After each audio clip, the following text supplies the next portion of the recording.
อเจริญพรท่านสาธุชนชาววัดพุทธปัญญาทุกท่านวันนี้พวกเราทั้งหลาย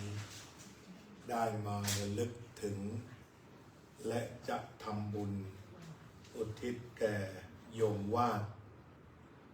โยมวาดเป็นญาติสนิทของชาววัดพุทธปัญญาบางคนก็เรียกว่าพี่วาดคือเป็นพี่สาวของเราบางคนก็เรียกว่าป้าวาดแก่ลงไปหน่อยหนึ่งแต่ว่ามากสุดก็คือป้าวาดนั่นเองแต่ก็หลายคนก็มีความใกล้ชิดเนื่องจากเคยมาวัดอยู่เป็นประจำจนถึงก่อนจะไปอยู่เนอร์ซิ่งโฮมก็ถือว่ามาไม่ได้ขาดมาตั้งแต่เริ่มสร้างศาลานี้ช่วงนั้นคุณเยี่ยมคุณบุญเลิศคุณยงวาสนาก็เช่าบ้านอยู่ที่ภาวนาพิรตารามช่วงสายๆก็จะมาช่วยอาตมาทำกับข้าวเลี้ยงจ้างทุกวันหรือบางทีป้าก็ทำมาร่วมกันเป็นประจำแต่ว่าช่วยเหลือในช่วงการสร้างวัดอย่างมากทีเดียวต่อจากนั้นสร้างวัดเสร็จก็มาร่วมกิจกรรมโดยเพราะชอบมาทำวัดตอนเย็นแล้วก็มาเลี้ยงเพลอยู่เป็นประจำไม่ได้ขาดก็นับว่าโยมวาดเป็นคนที่ได้กระทำบุญไว้แล้วพระพุทธเจ้าตรัสว่าผู้ที่ทำบุญไว้ดีแล้วย่อมบันเทิงทั้งในโลกนี้และในโลกหน้าทางวัดพุทธปัญญามีแนวนโยบายในการที่จะดูแลสำหรับผู้ที่มาวัดนั่นก็คือสำหรับพิธีกรรมทางวัดจะดูแลค่าใช้จ่ายทั้งหมดค่าดอกไม้ค่าถวายพระต่างๆโดยเจ้าภาพไม่ต้องออกถือว่าเป็นการดูแลกันในวาระสุดท้ายให้เจ้าภาพก็สบายใจผู้ไปก็เป็นสุขนี่ก็คือที่มาที่พวกเราได้ร่วมกันทำบุญครั้งแรกก็เข้าใจกันว่าจะทำกันในตอนเช้าแต่เนื่องจากงานเริ่มตั้งแต่9 โมงกว่าจึงได้คุยกันกับคุณเยี่ยมคุณนิคมขยายมาถึงเวลาบ่ายคือบ่าย 2ก็จะเป็นเวลาที่ดีที่สุดที่พี่น้องคณะกรรมการวัดแกนนำของวัดซึ่งได้เตรียมการสั่งดอกไม้จัดสถานที่ประกอบกับป้าวาดก็ได้สั่งเอาไว้ว่าเมื่อท่านจากไปก็ขออยู่ที่วัดคุณนิคมก็ได้เตรียมที่ฝังไว้เรียบร้อยพี่ๆก็เตรียมน้ำอบน้ำหอมดอกไม้สีขาวเพื่อจะได้ส่งป้าวาดไปสู่สวรรค์โดยจิตอันบริสุทธิ์ดังที่พระพุทธเจ้าตรัสว่าเมื่อจิตบริสุทธิ์ถึงสุขติเมื่อจิตเศร้าหมองไปสู่ทุกขติฉะนั้นดอกกุหลาบสีขาวดอกไม้สีขาวก็จะเป็นสัญลักษณ์ที่เราจะส่งป้าวาดไปสู่สุขติโลกสวรรค์สืบไปบัดนี้ก็จะมีพระ5 รูปส่วนอาตมานั้นในฐานะผู้จัดการทางวัดเป็นผู้เสนองบประมาณต่าง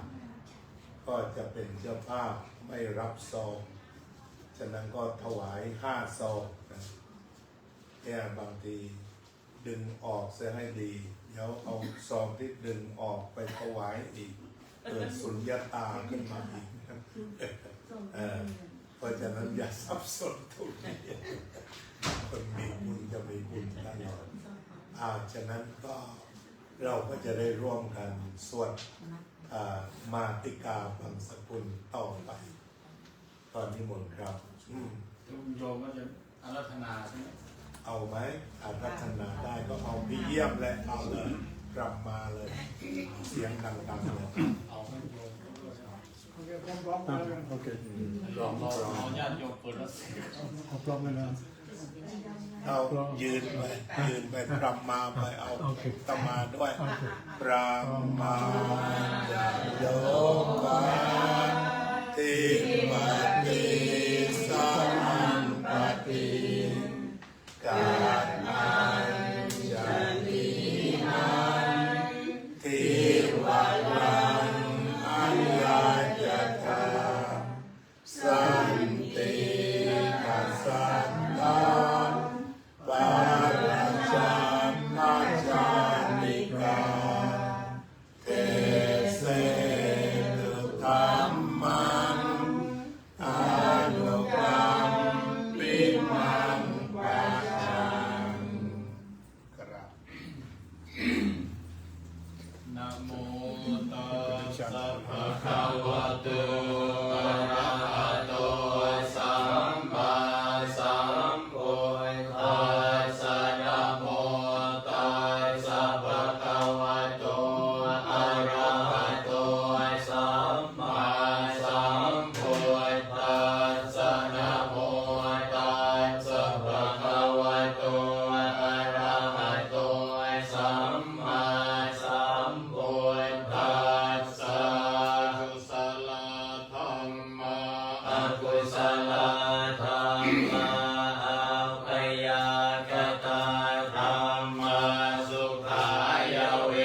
ทนายสัมปยุตตาธรรมะทุกขายเวทนายสัมปยุตตาธรรมะอทุกขมสุขายเวทนายสัมปยุตตาธรรมะวิภากธรรมะวิภากธรรมะธรรมะเนววิภากนวิภากธรรมะธรรมะอุปาทินุปาทานิยธรรมะอนุปาทินุปาทานิยธรรมะอนุปาทินานุปาทานิยธรรมะสังกิเลสสังกิเลสิกาธรรมะอสังกิเลสสังกิเลสิกาธรรมะอสังกิเลสสังกิเลสิกาธรรมะสวิตากสวิจารธรรมะอวิตากวิจารมัตตาธรรมะอวิตากวิจารธรรมะปิติสาคตาธรรมะสุขสาคตาธรรมะอุเบกขาสาคตาธรรมะทัสสะเนนะปะหาตาธรรมะภาวนายปะหาตาภาธรรมะเนวทัสสะเนนะนะภาวนายปะหาตาภาธรรมะทัสสะเนนะปะหาตาภะเหตุกะธรรมะภาวนายปะหาตาภะเหตุกะธรรมะเนวทัสสะเนนะนะภาวนายปะหาตาภะเหตุกะธรรมะอาจยคามิโนธรรมะอปัจจยคามิโนธรรมะเนวาจยคามิโนนาปัจจยคามิโนธรรมะเสกขาธรรมะอเสกขาธรรมะเนวเสกขานาเสกขาธรรมะปริตาธรรมะมหันตตาธรรมะอัปปมานาธรรมะปริตารัมมนาธรรมะมหันตตารัมมนาธรรมะอัปปมานารัมมนาธรรมะเอนา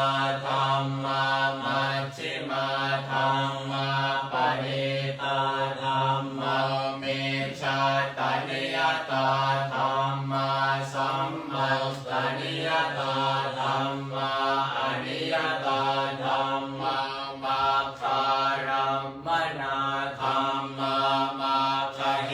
ตุกังธัมมามัคคาติปติโนธัมมาอุปันนาธัมมาอนุปันนาธัมมาอุปาทิโนธัมมาอติตาธัมมาอนาคตาธัมมาปัจจุบันนาธัมมาอติตารัมมนาธัมมาอนาคตารัมมนาธัมมาปัจจุบันนารัมมนาธัมมาอาชาตาธัมมาคหิตาธัมมาอาชาตาคหิตาธัมมาอาชาตารัมมนาธัมมาคหิตารัมมนาธัมมาอาชาตาคหิตารัมมนาธัมมาสนิทาสนะสัพปติฆาธัมมาอนิทาสนะสัพปติฆาธัมมาอนิทาสนะปฏิฆาธัมมาเหตุปัจจโยอารัมมณปัจจโยอธิปติปัจจโยอนันตรปัจจโยสมนันตรปัจจโยสหชาตปัจจโยอัญญมัญญปัจจโยนิสยปัจจโยอุปนิสยปัจจโยปุเรชาตปัจจโยปัจฉาชาตปัจจโยอาเสวนปัจจโยกรรมปัจจโยวิปากปัจจโยอาหารปัจจโยอินทรียปัจจโยชานะปัจจโยสังฆปัจจโย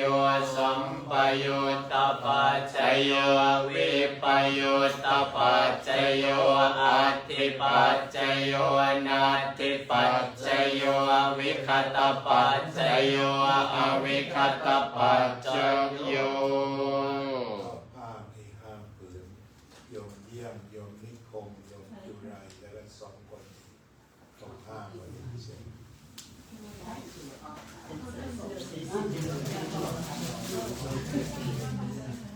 วางเลยครับวางตรงนี้จับหมาแล้วให้โยมวางกายโยม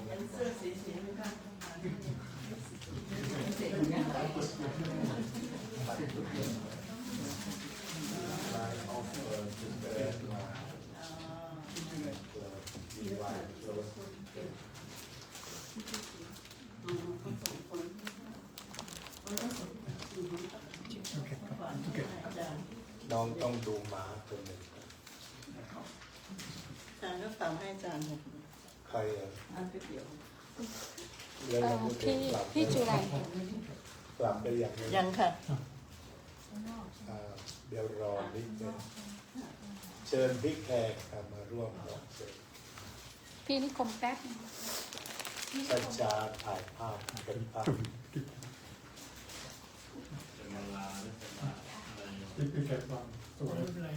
เวลาที่เยี่ยมนะนะ มีคนเขาฝากมาเขาบอกใส่ พี่ เสื้อให้ด้วย ตาม2 คน ก็ นะ ใส่ในนี้ด้วยเลยด้วยกันแล้วเดี๋ยวออกถึงนะโอเคมันไม่มีตู้ใส่ซอง บอกว่ามีตู้ไว้ให้ได้ บำรุงวัดอ้าวเดี๋ยวพี่แขกเอาตรงนี้ไปให้ท่านอาจารย์นรินทร์ไว้มีช่องว่างจะได้เขียนบทกัน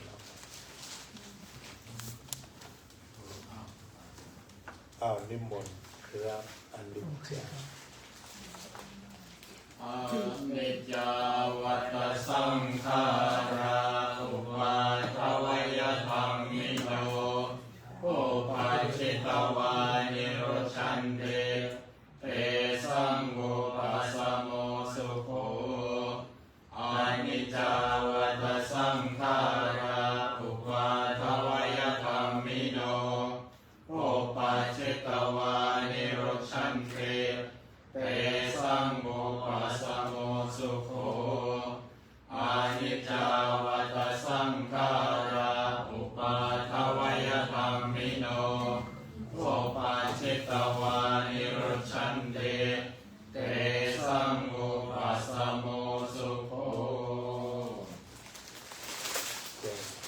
วายดอกไม้ด้วยใช่ไหมใคร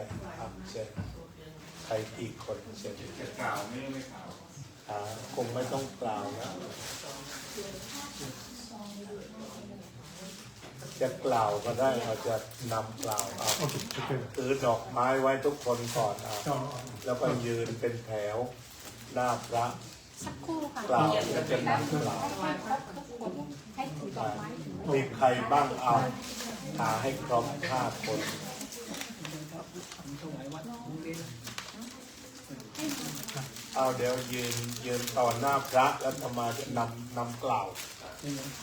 โยมต้องมี ถวายวัด เจ้าภาพหนึ่งที่มาร่วมสวดด้วยนะเขาอยู่คนเดียว เดี๋ยวถวายวัดนี่ก็ถวายวัดก่อนเดี๋ยวเป็นพิธี สักครู่นะคะขออีกท่านหนึ่งท่านหนึ่ง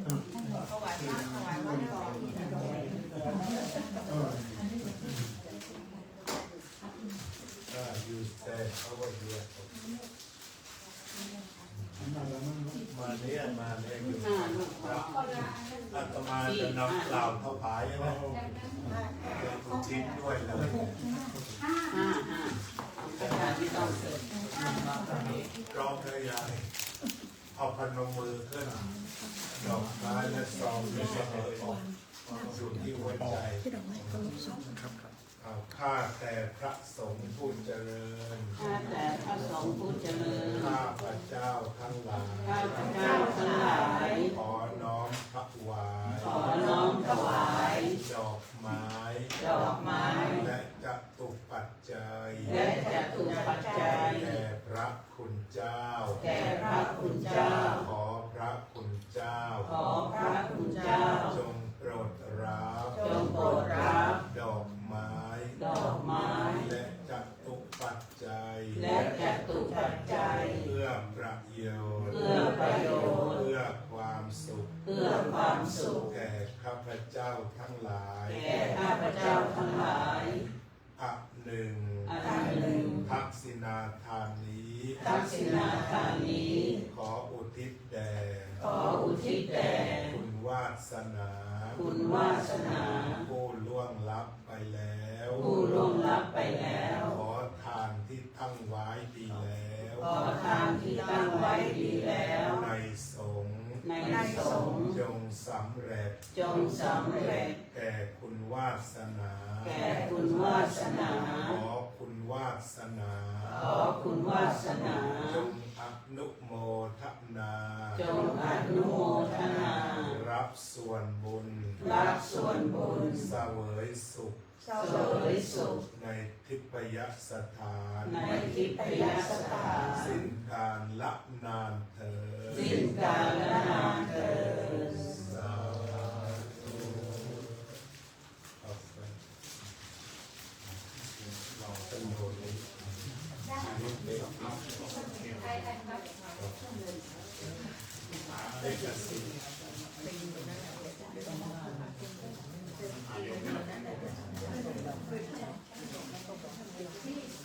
พี่น้อย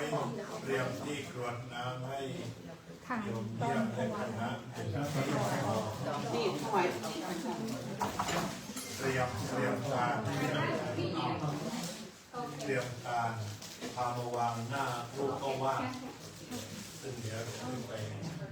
นั่นเลยเตรียมตอนหลานสาวด้วยโยมคนที่คนนี้ว่าเตรียมการเดี๋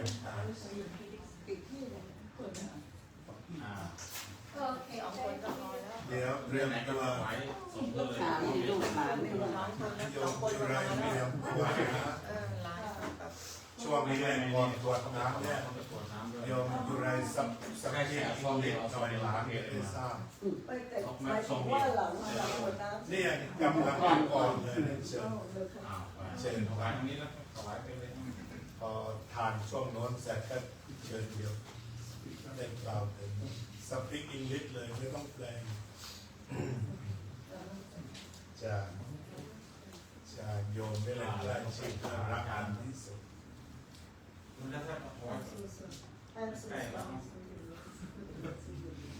ันนี้ของวัดพระอาจารย์อันนี้เขาถวายวัด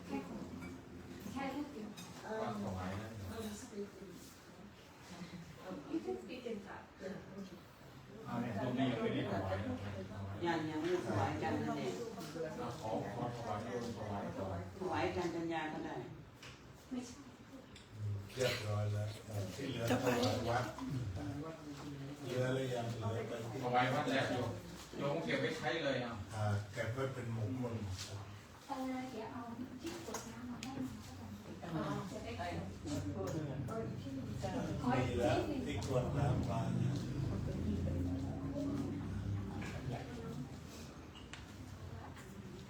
ไปกลับด้วยกันเชิญโยม ขอโอกาสอาจารย์ทุกรูปแล้วก็ญาติโยมญาติธรรมทุกท่านวันนี้พระอาจารย์มอบให้ข้าพเจ้าเป็นผู้กล่าวคำไว้อะไรเพื่อศาสนาในฐานะที่ได้รู้จักพี่เขามาเป็นเวลา20 กว่าปีอย่างน้อย26 ปีค่ะพี่วาสนาเป็นคนที่เรียบร้อยพูดจาสุภาพอ่อนโยนและมีจิตใจที่เป็นคนที่มีจิตใจดี แล้วก็ที่มีความมั่นคงต่อพระพุทธศาสนามากพี่วาสนาเนี่ยจะมาวัดบ่อยเป็นประจำและตัวข้าพเจ้าเองเนี่ยก็มีความสนิทสนมกับพี่วาสนามากโดยพระอาจารย์ที่ว่าพูดถึงพี่วาสนาทีไรบอกว่าพี่สาวโยมหมายถึงว่าโยมก็ถามว่าใครพระอาจารย์ก็บอกว่าโยมวาสนาคือพี่วาสนาเนี่ยมาวัดนานมาบ่อยแล้วผลสุดท้ายก็ความจำก็เริ่มเลือนแล้วก็ในที่สุดคุณนิคมกับน้องสิริพรก็ได้จัดการเรื่องพาไปอยู่ในสิงคโปร์ซึ่งว่าก็อยู่ไม่ไกลอยู่ที่เมืองออนทาริโอนะคะพวกเราก็มีโอกาสได้ไปเยี่ยมดิฉันเองข้าพเจ้าเองก็ได้ไปเยี่ยมให้เขาเหมือนกัน 2-3 ครั้งทีแรกก็พอจำอะไรได้ทีหลังมานี่จำอะไรไม่ได้แล้วค่ะก็เพิ่งก็ติดตามถามข่าวพี่วาสนาอยู่เป็นประจำด้วยความที่สนิทสนมกันแล้วก็นับถือกันเป็นเวลานานพอดีกลับมาจากเวเคชั่นก็ได้ทราบว่าพี่วาสนาเสียก็รู้สึกเสียใจมากแล้วก็ไม่มีโอกาสที่ไปเยี่ยมพี่เขาอีกก็ขอให้คุณพระศรีรัตนตรัยและสิ่งศักดิ์สิทธิ์ทั้งหลายน้อมนำวิญญาณของแม่พี่ว่าเนี่ยไปสู่ที่สุคติสาธุขอบคุณค่ะ สาธุ เตรียมตัวกรวดน้ำให้น้องจับด้วยอีกอย่างน้องจับยืนคนมาให้เป็นแอคชั่นซอยแขน จะถาวาริวหาปุราปาริปุเรนติสาคารังเอวะเมวะอิโตทินังเปตานังอุปกปติอิจิตังปัจิตังตุมหังคิปะเมวะชะมิชะโตสัพเพปุเรนตุสังกปปา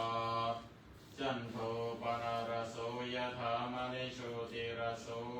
ยถาวิวัชชันตุสัพพะโรโควินาศตุมาเตภวัตวันตรายโยสุขิติขายุโกภวะอภิวันธนาสิริสนิจังวุฒาปัจจายโนจัตตารโอธรรมวัฏันติอายุวันโนสุขังภาลังยัญจะโคตาคินาทินาสังฆามิสุปฏิทิตาภิคารตังอิตายาสัพพานาโสอุปกาปฏิโสยาติธรรมโมจะอายังนิทัสสิโตเปตานะภูชาจักตาอุนาราปนัญจะภิกขุนามโลปะทินังตุมเมหิปุญญังวสุตังอนัปปกันติ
เชิญโยมเยี่ยมซึ่งเป็นเจ้าภาพสำคัญได้บินมาจากเมืองไทยได้กล่าวถึงที่ว่าและกล่าวขอบคุณพี่น้องชาววัดพุทธปัญญาวัดพระเรศช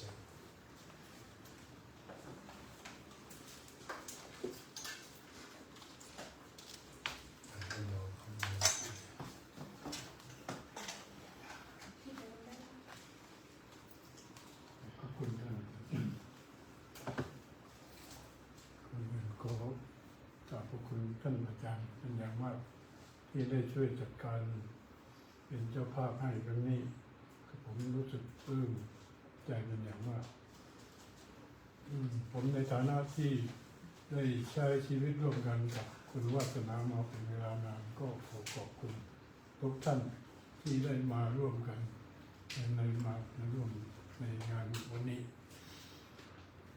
ผมก็ได้ทราบข่าวตอนลุงแกเสียชีวิตตอนลุงอยู่เมืองไทยก็ผมต้องรีบมา แต่ว่ามาก็ไม่ได้เผาไม่ได้ร่วมพิธีเผาเพราะเขาทางโรงพยาบาลก็จัดการเผาไปแล้วก็เพียงแต่หลานเขาจัดการนำกระดูกเนี่ยเท่าที่มาให้ผมก็ได้มาทำพิธีในวันนี้ แล้วก็ขอขอบคุณทุกท่านที่ได้มาร่วมให้กำลังใจและก็ได้ส่งพิวัตรไปสู่สุคติกันทุกท่านขอขอบคุณมากครับ ทีนี้ต่อไปนี้ก่อนจะนำกระดูกไปฝังอยากจะให้พี่น้องมาวางดอกไม้สีขาวเราจะขยับตัวนี้ไปวางไว้หน้ากระดูกไว้เชิญพี่ขยับมันแล้วก็เอาพานตัวนี้ไปวางอันนี้เก็บน้ำกรวดไว้เอาไปเทไปในพวกถังน้ำกรวดเก็บไว้ก่อน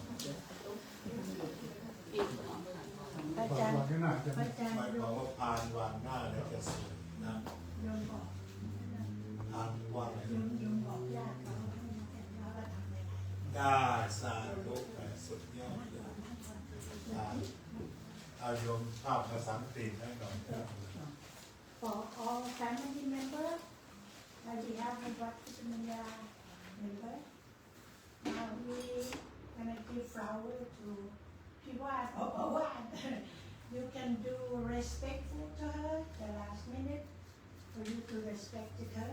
and then you can say something or you can pray. When you get the flower from me, you can do this way. Put the flower out and put it inside, and you can say something to her, and then start moving back to your seat, and then พวกเรานะคะเดี๋ยวให้ญาติเขาเข้าแถวเริ่มต้นแล้วเราก็เข้าแถวเขาก็จับดอกไม้จากนู่นมาวางไว้ใครจะกล่าวอะไรก็ได้ you can say something โอเคเพราะว่าเขา ที่ทำตัวอย่าง จะคิดว่าจะส เอา อน เอาโต๊ะ ไม่ต้องแบบ ถึงในเรื่องโครงกระดูกตรงนั้นสวยดีวางสิวาง ว่าตรงนี้ วางสวยดีอะไรใกล้ๆกับกระดูก เข้าแถวเลยค่ะ หยิบ ลุกขึ้นเลยค่ะแล้วก็มาหยิบดอกไม้เลย หยิบดอกไม้เลยค่ะ เกิดสิ่งที่ดีใจมาก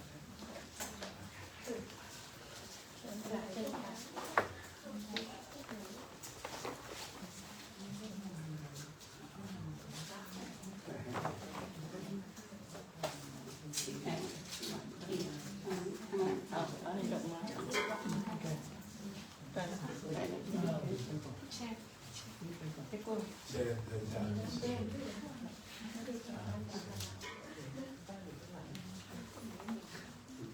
เดี๋ยวก็แจกทุกคน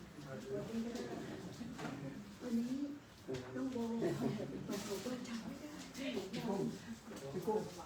กุ้งมาแล้ว เอาต่อเลย ม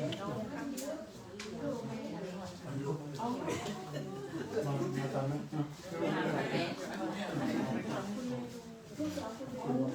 ฉันจำไม่ได้น้องโบพอเห็นพ่อเลยจำไม่ได้พอเห็นพ่อเลยบอก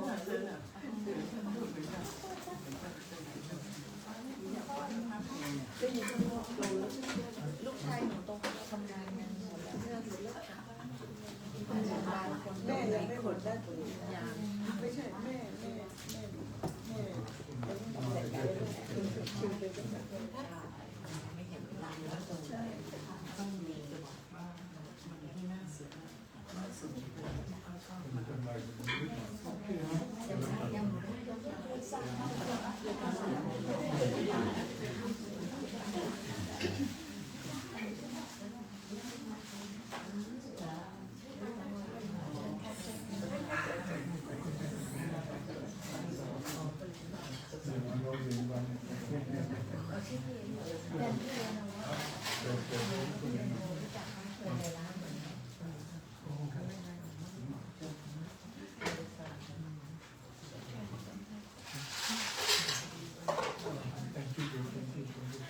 ประตูนี้ชื่อวาสนาสอนเป็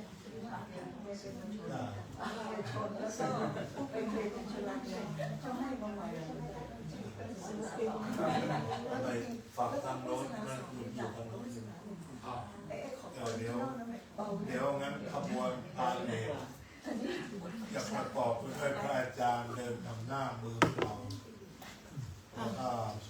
ตามไปด้วยพี่เยี่ยมถือโกดกระดูกสักน้องถือดอกไม้ ใส่น้ำใส่น้ำ แล้วก็พระ เขาใส่กระดูกแล้วมันเยอะมันเยอะ น้องพี่คณะเอาไปด้วย เดินไปสั้นเลย ใครจะไปร่วมฝังเอากระดูก